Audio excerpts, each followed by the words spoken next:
Hi, everybody, and welcome to the Monday edition of Boohead Radio. I'm your host, a big and furry bovine. You know, this is Thanksgiving week, and I hope you're all thankful for whatever it is you have or don't have. Like, I'm grateful that I don't have herpes, okay? I don't know what I've got, but I know I don't have that. Joining me is Brian, and that's all that's Another joining thing me. we're thankful for, we are not Pittsburgh Steelers fans. You're right. Rick is not going to be joining us today because, family week, so I don't know about Jake either. Anybody who wants to jump in and be part of the program, feel free. I'm just putting it up into the chat room. So, you click on that, you can be on the show, and you can. It is Pittspuke week, and what that means is we're going to be having another big game with the Pittsburgh Goodells. I've changed their name. Hey, Pat, how you doing? Hi, Mario G. The Pittsburgh Goodells. You want to talk about against all odds, and I'm not talking about Phil Collins. I'm talking about the chances of the Browns winning in Pittsburgh. Hey, we got to get behind them, and the way I look at it is we got to hurt somebody really fucking bad. I know where I'd like... The irony of that is not just the Phil Collins song, but the fact that Jeff Bridges was actually playing a Miami Dolphin. Yeah. God damn, I'll tell you something. I mean, I know what Pittsburgh fans are saying, but what I've got to say ain't going to please anybody in Pittsburgh land. Not that anything I would say would please anybody this week anyway. I'm usually very level-headed, and D-Bag can tell you, I'm very complimentary toward the Ravens and all that. I'm not complimentary toward Pittsburgh and their classless fans, their classless management, their classless coach. But Mason Rudolph has another bad game, and we're the ones who ruined his career. Let's be honest. Mason Rudolph uttered the profanity to Garrett Miles, or Miles Garrett, and he did it. I'm convinced he did it, because I can't find any possible reason why he would suck a big moose for the first two quarters against these Cincinnati Bengals, who, by the way, have benched Ryan Finley so that Andy Dalton can start again, right? The Bengals couldn't do anything, and so Mason Rudolph didn't absolutely kill the Steelers, but Tomlin benched him after one series in the third quarter. It was like, I've seen enough, get out of here. I'm telling you, the players went to the coach and told him that he dropped the N-bomb. I guarantee you, because you know something? I don't understand any other reason why, in the aftermath of this horrible performance by Mason Rudolph, that he would start talking about Miles Garrett again. What does that have to do with the price of tea in China? He just got done sucking against the Browns and the Bengals back to back. He may have destroyed his team's chances of going out there and getting into the playoffs. And the first thing he wants to talk about is he wants to deny that he dropped the N-bomb at Miles Garrett. Why? Why is that still a topic? Miles Garrett has been punished and punished and punished and punished. And Mason Rudolph didn't get shit. Yeah. So now basically he's got nothing else to talk about. So to divert attention from two consecutive shitty performances, the coward, instead of facing the press and just facing the music, it just doubles down on the fact that he didn't use a racial slur without addressing the fact that he did in fact start the fight as well. This is what the Steelers are. A bunch of racist cowards. That's what they are. And I don't give a shit what happens out there on the field, how many flags they throw. Cripple the motherfuckers. Punish them. Beat them. Do whatever you can to get the job done. Bronk wants you to do it in the Andy Rooney voice. To do what in the Andy Rooney voice? Why is it that the Pittsburgh Steelers are always so racist? Yeah. Okay, Andy Rooney. We'll do Andy Rooney. Why is it? You have to kind of really exaggerate.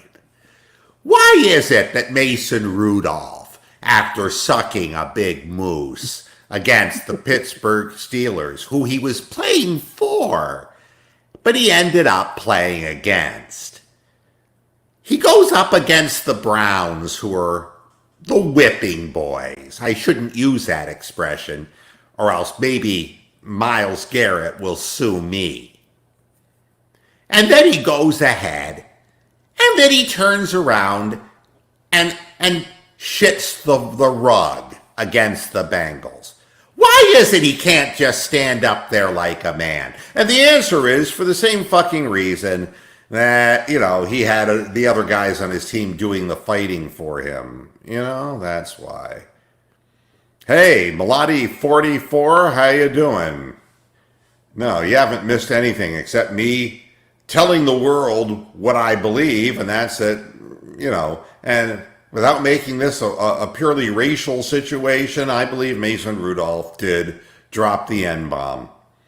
And if he didn't, Roger Goodell did, basically, with the punishment, and by taking Marquise Pouncey's, punishment and suspension and lessening it, he basically slurred the entire Browns organization and slurred Myles Garrett. So any way you look at it, it's not a fair situation. And we've got to go in there without our best pass rusher. And, looking back at the game yesterday, we didn't have any kind of pass rush. Not at all. If you look at who played in this game, 100% of the snaps, Justin Burris, Mack Wilson, Greedy Williams was in 98%, Joe Schobert 89%, Demarius Randall 89%, Denzel Ward 89%.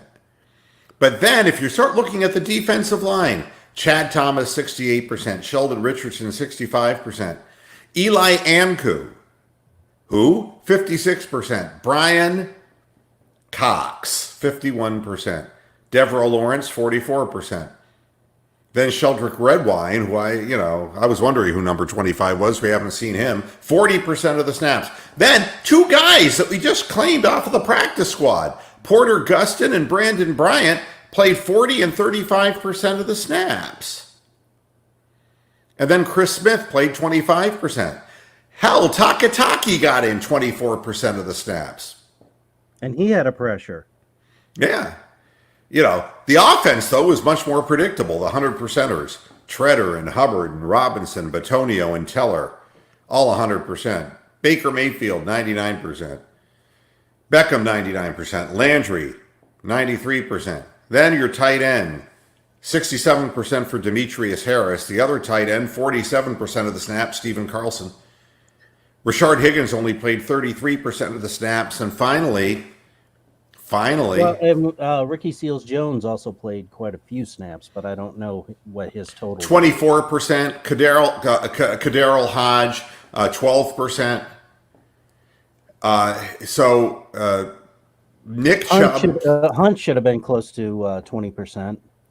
No way. Nick Chubb was in 57%, and Kareem Hunt was in 57%. They both took the same number of snaps. And that is how you keep your running backs healthy. That's true running back by committee. So, what it amounts to is we were playing guys who just don't play on the defensive line, and we're not getting pressure. And it's just an observation of mine that the Miami Dolphins are not a very good football team. And, I guess, how would I put it? They came out with a strategy that was questionable. They gave up running the ball very early, and we have seen that with the Browns in the past, and it just gets you down further and further. And that's kind of what happened. I'm looking something up here. Brian Flores is not going to be the coach there for very long. they look like a team. I mean, their secondary was bitching, pissing, and moaning. Their body language was bad. Landry chewed them up. OBJ chewed them up. Everybody chewed them up. Everybody except Rashard Higgins, who wasn't targeted. Well, he was targeted once. I'm sorry, in the end zone, a guy tipped the pass, and he was open. Yeah. Yeah, but Yeah, the ball, that was a pretty outstanding play by 24. it really was a good play because Higgins had his man beat in the corner of the end zone. He was beaten. And that ball, if he doesn't tip that ball, it's going right between his hands. Yeah, in the end zone. yeah, you know something? I looked at that when it was in real time, and I said, man, he threw the ball behind the receiver again. Not true. Not true. That ball, I mean, he cut the angle off. He did what a good goalie would do in hockey, man. He cut the angle off, and he got his fingers on that ball and broke up a sure touchdown pass. But other than that, Brian Flores' strategy, I mean, he gave up and abandoned the running game when in the beginning of the game when the Browns were very stout, and they fell behind very quickly. And they were still they were trying to get Balaj started, which Balaj doesn't, he never starts. I mean, he's 2.2 yards and a clump of dirt. Yeah, well, I mean, I was not impressed with the way he used his timeouts, with the challenge. You know, it was a bogus challenge against that fade pattern. It's like he kept it in his pocket, and then he just decided, well, I'm just going to throw it now because all hope is lost. On that one, I think they were trying to go for saying it was offensive pass interference on Landry. Yeah. And they didn't get the call. So. Yeah, which is, they're not going to call that. And, you know, again, I look at the Dolphins, and they're just not a very good football team.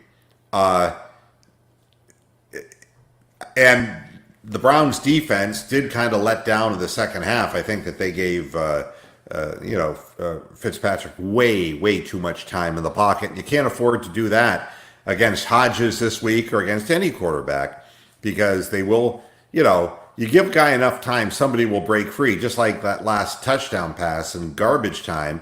You know, you lose contain on a receiver. You just lose your vision. You take your eye off the receiver for a split second and look into the backfield, and the guy's beating you behind you. You know, you're too much time. And there was a play where we sacked him, where there two receivers were wide open downfield, but because he was running for his life, Fitzpatrick couldn't get rid of the ball. But we're going to have to develop ways to get through against Hodges because he's young. And and he can run with the football. It's going to be, again, they're all challenges. And I know Pittsburgh fans are talking about duck this and duck that. Well, you know, I don't know. I don't know. Them. Yeah, I mean, he played for Samford, and I don't really know anything about this quarterback, so I can't even analyze him, except people in Pittsburgh are saying, well, it's got to be better than the coward Mason Rudolph. And they're probably right about that. I'll grant them that much. At any rate, there's really not a whole hell of a lot that this game's... it really... There's nothing that stands out to me in particular. A few bad play calls by Kitchens, we accept that come out of nowhere, that will destroy us at a close game. You know, the snap that went by Baker, which is just error of mental omission. I don't know. I would say that's on Treader. I would say so too. He thought he heard something. And we don't see that usually from Treader. You know, there are, you know, some plays that you just say, you know, you don't hit with the crown of your helmet when it's third down. You can get them off the field early.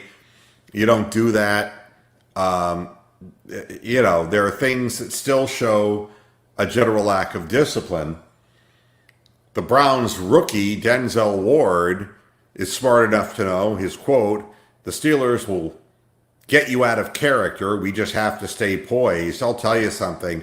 Anybody who questioned Denzel Ward's ability because of tackling problems and concussions last year, when you look at, well, let me tell you something.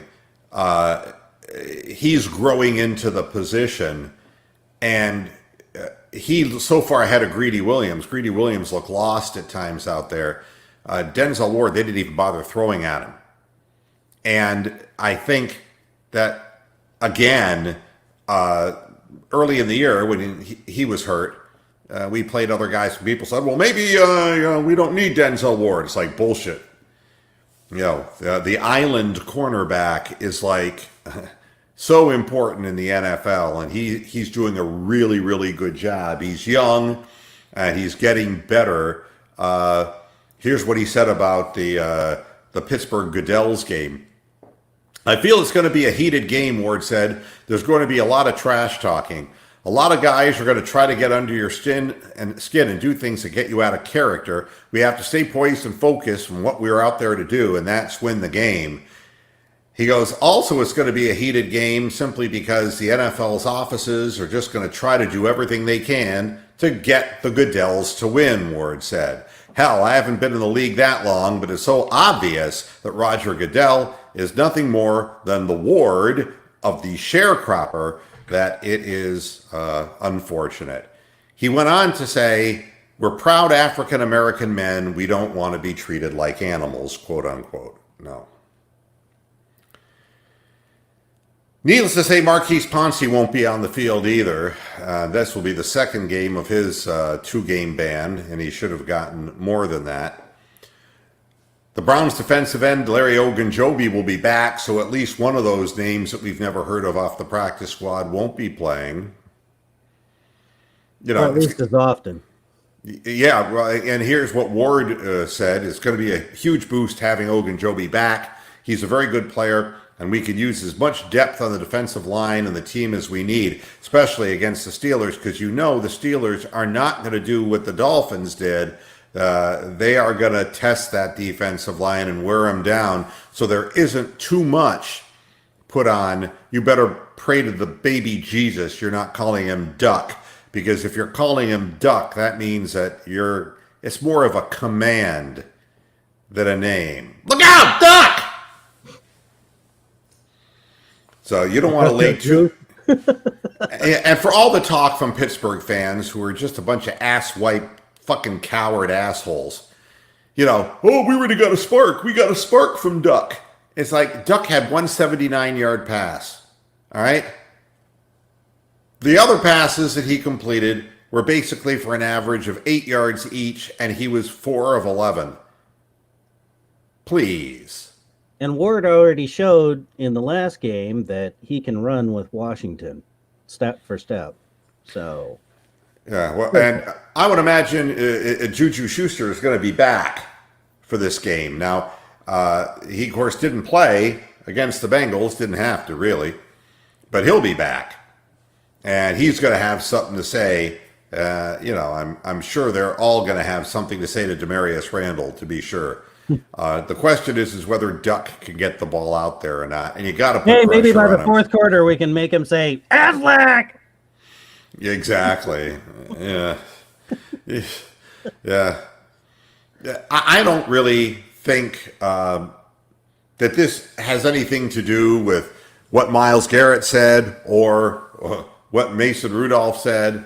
This is a whole new week, a whole new football game. You got a rookie quarterback who does not have a lot of experience. You have to stop the run, force him into these third and long situations. You got to confuse him with some zone coverages that look like man coverages that make him get the ball out of his hand into the wrong area of the field.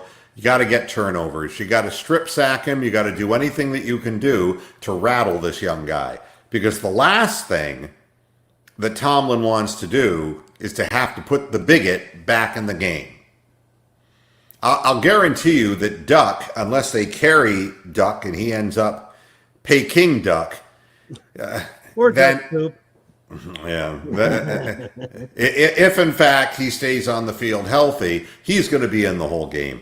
And you just have to stop Connor. You got to stop that running game because that's that's the straw that stirs the drink for the Steelers. That and their defense, which is a very good defense. They have some really, really good pass rushers, good players, and they will give Duck time to throw. That's why we have to really run intelligent blitz schemes to confuse the young quarterback. It's going to be a challenge. And the whole season's on the line, really, for both teams. If the Steelers lose a home game and drop to 6-6, they're pretty well toast because they got if Duck doesn't work out at quarterback, and if they're going to have to be going back and forth between the coward and Duck, they're not going to win very many more games.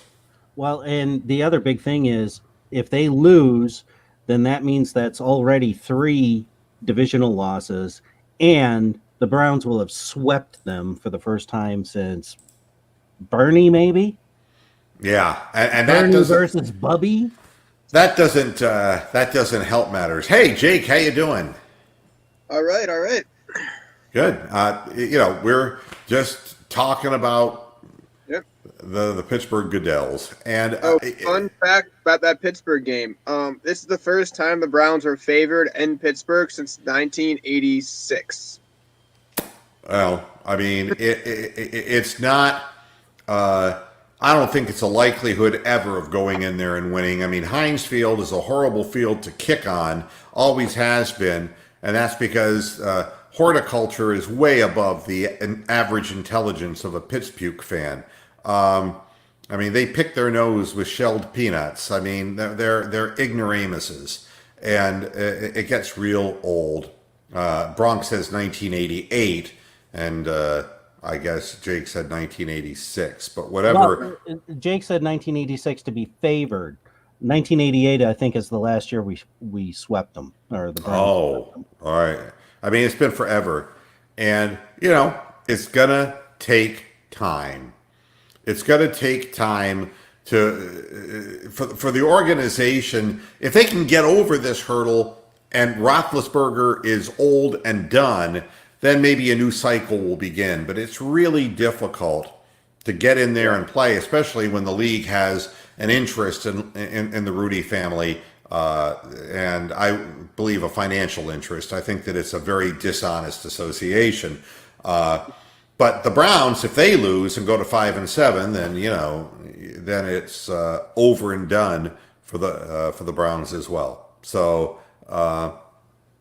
Hey, wait, there's a large Italian contingent in Pittsburgh, if you know what I'm saying. Yeah. Well, seeing Big Ben injured for half a season and how much weight he put on, I don't see him coming back anytime soon. You may be right. He's like 320, 330 right now, it looks like. He ballooned up quick on the sideline with that homeless-looking beard, too. Like, this guy does not look like a football player anymore. No, and I'll tell you another thing. He's just putting on the weight so he can, drag heavier women now into the ladies' room and rape them. So, I think there's a reason he's trying to get that upper body strength going. This will be, they're going to make it personal, and we can't get caught up in that. We have good talent. But what we need to do is we can't afford foolish turnovers.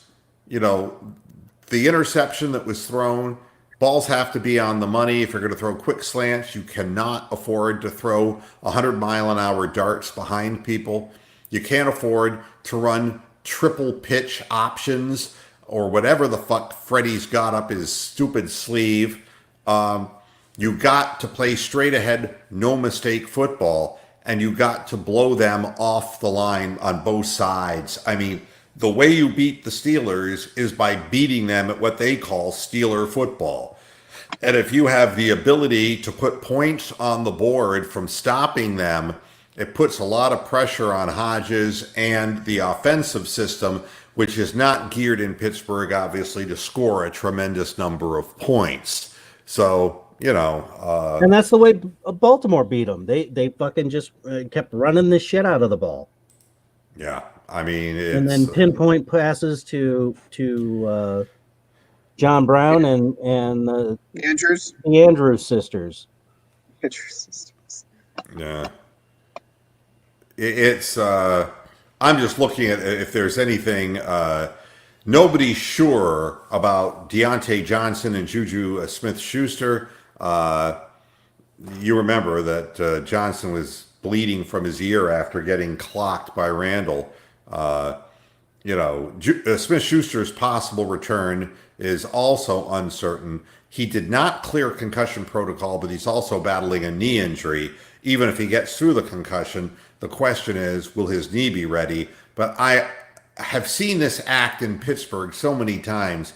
Oh, Terry Bradshaw's not going to play. And, they'd be out on the field getting ready for the game to begin. And all the Pittsburgh fans, and back then, Three River Stadium, are crushed because their beloved Terry isn't going to play. And then all of a sudden, he runs out onto the field and they start waving those towels. I've seen this before. You can't assume that Juju Smith-Schuster is not going to play. If he's physically able to do anything after the last game, he's going to be out there playing. Connor has a sprain, and that. Yeah, I wouldn't expect Connor to play because of his shoulder, because he didn't even take that hard of a shot, and he was just as hurt as he was before. Yeah, and an AC sprain is something that, let's be honest, when you're a running back and you're not allowed to hit a guy in the head, you're going to hit him in the shoulder. It's a tough thing, and it's every ass contact with the ground. Anytime he gets knocked over, the pain is going to shoot right through his body and right to that joint. If anybody's ever hurt their shoulder, they know exactly what the hell I'm talking about. So just any contact or any contact with the ground, it's going to hurt him. Now, Benny Snell got the green light as the running back, and 21 carries for 98 yards. So they always have one in reserve. Pittsburgh likes to run the football, and they have a really good offensive line. So, Pittsburgh's defense continues to play well. This is if you didn't see, he recovered a fumble against the Bengals, and the Bengals only got 179 yards of passing. That's why Andy Dalton's back. T.J. Watt, again, another strip sack. And that means he's leading the league. Second in the league with 11.5 sacks. Mayfield's going to be hounded. And, I fear when Greg Robinson has to line up across the way from T.J. Watt, what could potentially happen. The strip sack is his specialty. Cameron Haywood did not get hurt in any way. He got a sack. He ranked second, by the way, on the PFF numbers among interior defenders, behind only Aaron Donald. So he's having a hell of a year. And, of course, what we just talked about, the loser of the game just has no playoff chances whatsoever. Indianapolis, Tennessee, and Oakland are all 6-5. And with Buffalo at 8-3, and my prediction of Buffalo turfing has not happened. There's just a lot of bad football teams right now in the NFL. To be very honest with you, Buffalo's not a very good football team. Jake, you asked about the weather? I did not. Somebody else did, but I'm looking it up. It's supposed to rain on Saturday and Sunday. Sunday's forecast is a high of 50 degrees with a low of 34. 70% chance of precipitation with 10-mile-per-hour winds. So it's a Pittsburgh football game then. Muddy the game up, run the ball. Well, sure. And I mean, it is going to be more of a ball control game. I mean, again, if you don't have to rely on an inexperienced quarterback and you could run the football and defensively you just plug up the Browns running game, you're going to dominate time of possession. And if it's wet and windy, and I don't know about what the wind's going to be like, but it limits what Baker Mayfield could do.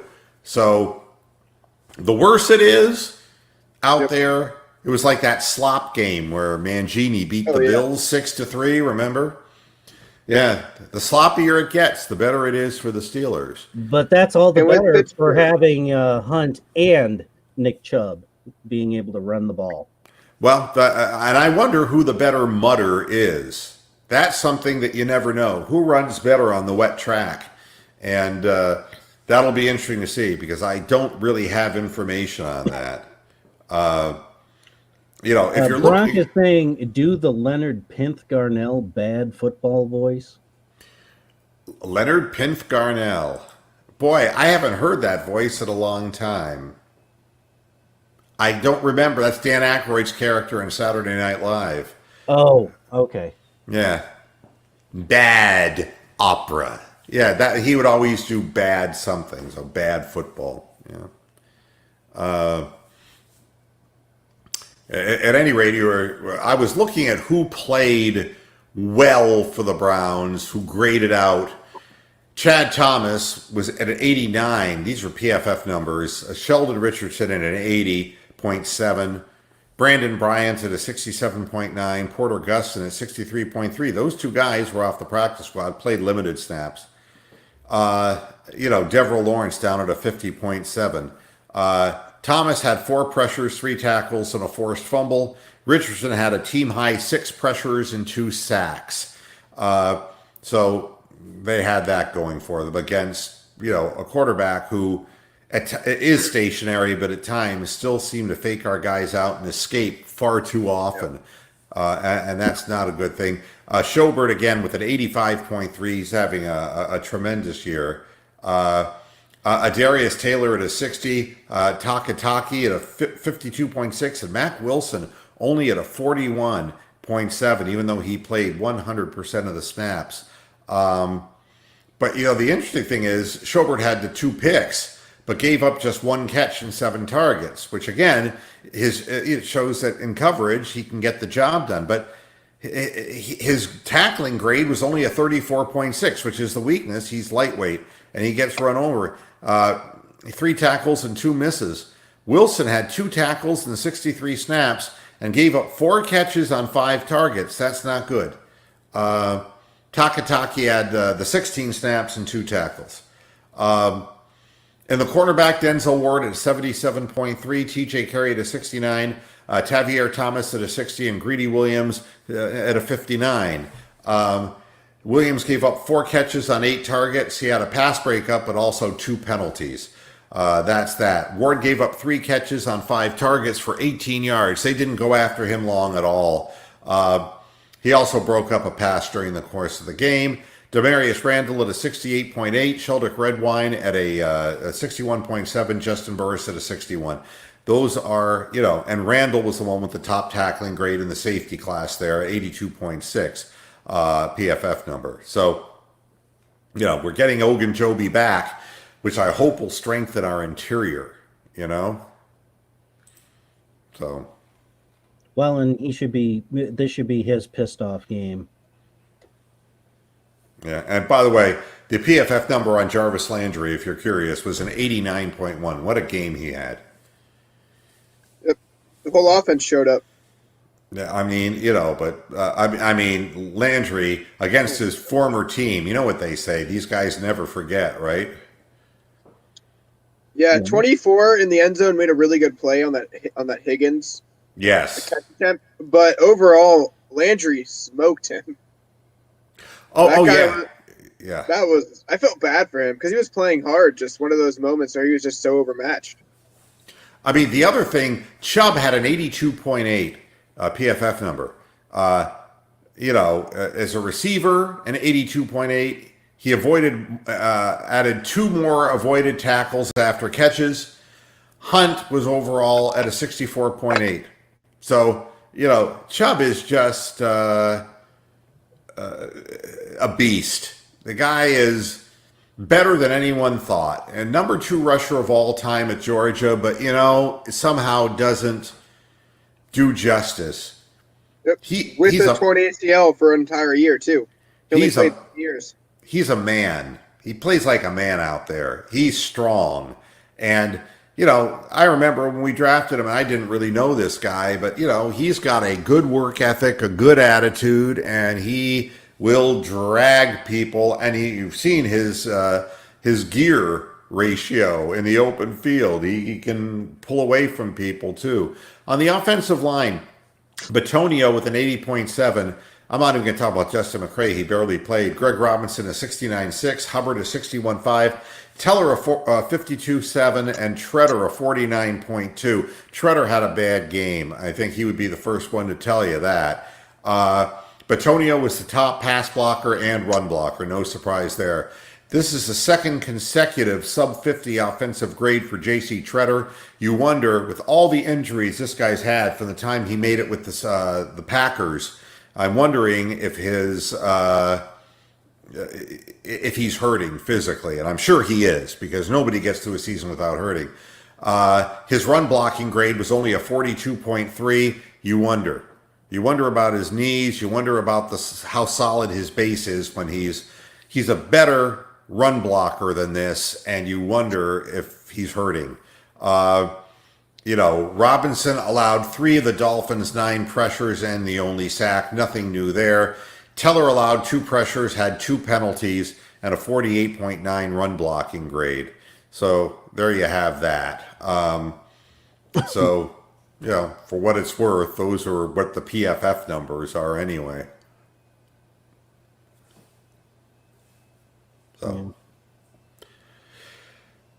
here's something I wanted to ask you guys, because it's got nothing to do with the Browns, but it's something that I talk about all too frequently, about how hard it is, and I'm not defending Freddie Kitchens, but to coach young players. As the Washington Redskins offense ran back onto the field ready to take the victory formation, Dwayne Haskins was taking a selfie with a fan. That's all I want to say about it. Jake, what do you do about something like this? Nothing, because the coach laughed too in the post-game press conference. So he didn't care at all. So what does that say about the coaching staff of that team? They won't do a thing about it. He knows he's done it. This is just a temporary game. I mean, you could take a stand there against a player you won't coach next year and be like, if I get another job, I will not allow this to happen. Like, he just laughed it off way too nonchalantly. I don't get it. And, it's like, and the thing, of course, is viral that he's there, smiling. And here's the really funny thing. Bill Callahan was such a tightwad in fucking Oakland that the players couldn't stand him. Nobody could stand him. Change your heart. Change your heart. Number 12 liked his sorry ass. So, and he was the one that, by the way, he was the one that was talking about, well, I'm so glad that the NFL has a uniform code, and I really appreciate them stepping up and making them change their shoes. It's like, who gives a fuck about their shoes? I don't give a fuck about the watch. I don't give a fuck about the shoes. Yeah. I care whether they fucking hang on to the ball or they let it skip through their hands for another fucking 10 interceptions. And I know. Be glad he did it, because think now the attention is off those Browns fans swinging that stupid helmet at a pinata. Because that was Rich Gannon. Yeah, the attention is off that, all because of this quarterback did something stupid. So, you know what's bothersome about it? I know we're not supposed to say bad things about former Buckeyes, but his quote, "I was so hyped I broke a water bottle. I look up and we're in victory formation. I thought the game was over. But I'll get it next time." Boy, I don't think so. Also, he charged for people to go into a bar to celebrate him getting drafted to DC. Yeah, and Joe Theismann was all over him, referring to the act as unprofessional and wrong. It's very difficult if you're young and inexperienced, there's two things. Well, see, and Joe Theismann's tied to him because Haskins purposely went out of his way to ask Joe Theismann if he could wear number 7. Right. And made a big fucking deal. So those two are permanently joined. So whatever he does is also going to reflect on Joe Theismann, who was a consummate professional when he was actually on the field. Yeah, and I wouldn't be that thrilled, winning a game 19-16 against a lousy football team, and it's he didn't not throw like a touchdown. He didn't throw a touchdown. Like, I don't know what he's so hyped about. He's hyped because he finally got to play, I guess. I don't know. And you have he didn't lose the game. That's what he's hyped about. Yay! Yeah. I didn't lose us a game. The worst part is you embarrass the backup quarterback who knows he lost his job, having to go on that field with his teammates that he let down. That's the worst part about it. The guy was 13 of 29. 13 of 29 for 156 yards, but I don't think he threw an interception. Whoop-de-doo. He didn't do anything else. He didn't fumble, and he didn't throw his interception. He started out going 7 for 20. Those are Tebow numbers. Those are Tim Tebow numbers. Yeah, and 10 years ago. Come on, Bronk. I saw fucking Joe Theismann fucking turning green on the field on that play. So, no. After Leonard the Freezer Marshall absolutely destroyed his leg. Was that Lawrence Taylor who hit him, I think? No, that was Leonard Marshall, the defensive end. Yeah, it was Lawrence Taylor jumping to get the medical team out there. And he's the first black man I ever saw turn green. That's how thick he was over that, seeing his leg fucking twisted around like that. Yeah, I don't. It's just hard to relate. Guys get the opportunity to play the position in the pros, and if you are successful, you will be wealthy beyond belief. You'll always have a job until you either get hurt or until you're too old to stand. And, the opportunity to play that position is important. But, young, inexperienced players, there's two things you can't do, and that's one of them. You can't, you can't just be doing horseshit little things like that. And then you can't be lying about what you said in a fight and the fact that you started a fight. These young guys who are getting an opportunity to play football have to grow up and take responsibility. People may not like Baker Mayfield's personality, but he is accountable and responsible when he plays poorly. Yep. And, the fact is we didn't hear anything from Haskins the way he started out the season. He was playing terrible. He was as big a reason for the failure of the Redskins as anything, and going 13 for 29 in a game with 156 yards. He did not beat the Lions. I mean, genius Matt Patricia. I told everybody, all you have to do is come from that fucking Belichick tree. And it's 0 for 2. 0 for 3 with McDaniels, actually. So it just goes on. And, it's Belichick, obviously. It's not these guys. And they get really good jobs because of it. It's kind of like LeBron James syndrome. It's kind of like Matthew Dellavedova getting $40 million contract, It's like Timothy Mozgov getting a $65 million contract from the Lakers. And then by the time LeBron goes to the Lakers, Mozgov's gone. Thank God for LeBron. It's if there's an opposite of guilt through, what is it? They say it's, what is the line when you are connected to somebody? Guilt by association.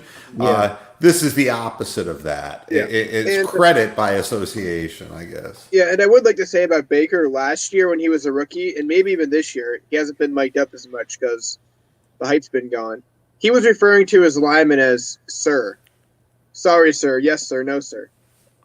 Even Hugh Jackson. So he has respect for the older guys on the team. So the last thing I want to do, because there's not that much that I want to talk about today anyway, is and I'm going to open this up, people in the chat room and the loyal panelists who have joined me today.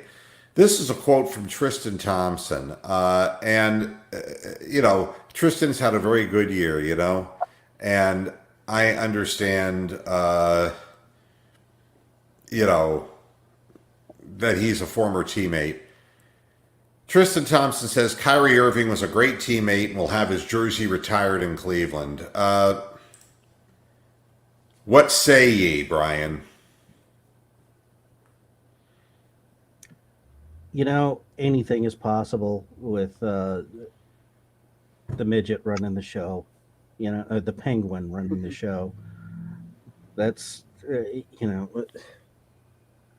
does he deserve to have his number retired? No. In Cleveland. He's not Larry Nance. He's not Mark Price in that respect, but he actually delivered he was on a championship winning team. So and he made that's why I'm not going to put it beyond the ownership group to actually put his number up. Jake, let me ask you this. Is this another classic example of credit by association? I would say he hit the shot that you can't forget to take that lead. So I think there'll be a moment for him, honestly, but I don't know if his career was long enough or if he was healthy enough to get his number retired in Cleveland. But he should definitely have a clip or some sort of mural in Quicken Loans of that shot.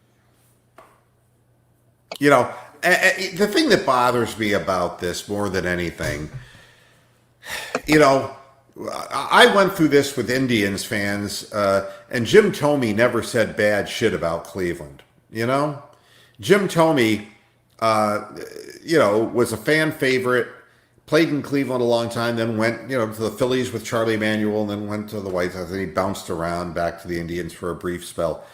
And, he's got a statue. The Indians never won a World Series. And there were questions. Well, he's a great guy. Is that enough to give you a statue in a stadium? And especially when you move somebody like who was it? Larry Doby that got moved out of the main stadium to make room for Jim Thome. It's really kind of there were questions about that. Kyrie Irving is a guy who, before LeBron came back to town, he led the Cleveland Cavaliers to lousy records year after year and was pouty and was a whiny little bitch. He signed his $100 million 5-year deal and was there for LeBron and K-Love, and he hit a big shot. And the following year, the year before, he was injured and didn't play in the playoffs. The year after, he moped and stopped communicating with his teammates at the end of the line, and then had nothing but shit to say about the city of Cleveland. He had nothing to say but wonderful things about how Boston was a beacon of light compared to Cleveland. And then he proceeds to shit the rug in Boston, and he leaves them hanging in the balance there. And now he's playing where he can be a star in New York, but the question marks about the Brooklyn Nets will persist, and about whether really Kyrie Irving makes anybody better. And he gets hurt often, and he is emotional and mopes. And Boston's better without him too. Kemba's a much better player in Boston than Kyrie was. Well, I mean, it takes a certain kind of guy to fit into a coach's scheme, and Brad Stevens is not a guy who likes to see the ball stick. It's just that simple. So, I guess the way I look at it is Kyrie Irving is a really exciting one-on-one player, and he made a big shot. Yes, he did. Everybody was running out of gas in that game, and the Cavalier fans were very grateful that he made that shot. But everything that he did subsequently, his flaky behavior, his dreaderic, his dreadful dreaderic, his father, and, the two of them, between the earth being flat and, the not talking to teammates and the hanging his head, and then the LeBron wouldn't turn the keys over to me, and that's why I'm leaving Cleveland to, they turned the keys over to me in Boston, and I'm going so I can, have more, press in New York. It doesn't. None of it rings true to me. I don't want his jersey up there retired. Fuck Kyrie Irving. Fuck him. Kyrie was the perfect player for the pre-zone defenses of like the early 1990s, before Shaq had the rule change, pretty much, where you could just ISO the entire game and put up 40, maybe 35 points and 10. But he is not a team player and never has been, never will be. No, and and my feeling is Kevin Love, will he have a retired jersey? Bronk thinks so. In Minnesota, I'm sure he will. I'm not sure that Kevin's going to be around for the rest of this year. As the young guys, they're going to need to feed in more younger talent, and I think Kevin Love has been a consummate professional in view of and in face of LeBron and Kyrie trying to coexist, but. Anybody who's stupid enough to make the comment that, he just refused to turn the keys over to me, as if he's even anywhere near LeBron James and what he's accomplished, will tell you everything you need to know about Kyrie Irving and his stupid father. You can go ahead and marvel at his skills one-on-one, and he's Uncle Drew and all that. But really, when push comes to shove, we talk about who makes people better around them. And right now, Darius Garland isn't doing that. Colin Sexton isn't doing that. There's a lot of guys who are able to control and dominate the ball. And there are guys who score a lot of points. Jordan Clarkson, for God's sakes, went off for 28 in the win against the Trailblazers and was 6 of 6 from behind the arc. I mean, these guys do get hot and they get on a run. But nobody will ever say that Jordan Clarkson makes anybody around him better. He's just a great one-on-one guy with an ability to shoot a separation jumper and to get a shot off at all times. He's a high-volume shooter. I'm not in on the Kyrie thing at all. Yeah. At any rate. As just kind of a side note, Nate Thurmond only played 2 seasons with the Cavs and has his number retired. So. Yeah, and that is interesting because he was a Chicago Bull his whole career. And is that right? No, he was out in San Francisco. Yeah, Keith Thurman, Chicago. Yeah, Nate Thurmond was out in San Francisco. Yeah, for his whole career. And he came to Cleveland at the end. And that Miracle of Richfield thing, it propelled into the imagination of Cleveland fans because the team was so dreadful for so long and that it was such a surprise. And then they became even worse with Ted Stepien. If you would have said, it's going to be the Cavaliers who break the drought of championships in Cleveland, people would have laughed in your face at the time. So, I mean, in today's sports world, we glorify the one-on-one, and probably Kyrie will get the goddamn jersey raised to the rafters, but I'm not in on it, not at all. I could see Kyrie pulling a Tio and not showing up, just being that petty. Yeah, he's like a 10-year reunion. If he wouldn't show up, he'd do his own thing. Yeah, he have his own moody party little shit. Yeah. All right. Well, that's it. I'm done. I'm finished. Now it's going to be difficult on Friday. I'm going to try to do a show on Friday, but boy, I'm not sure it's going to be worth it. But I do want to talk about the Browns game. I do want to make predictions. If any panelists want to join me, I understand it's Black Friday, which means that Roger Goodell will be fining people out on the street for Black Friday. And, for me, historically, it's not a show that a lot of people are going to watch in real time, but people will catch it on the archive. So I will be back on Friday at 6 o'clock. Anyone who wants to join me, feel free. And if not, I understand. Family comes first. Thanks, everybody, for tuning in. We'll be back again on Friday. Until then, hasta la vista, Pastor Heads. Good night.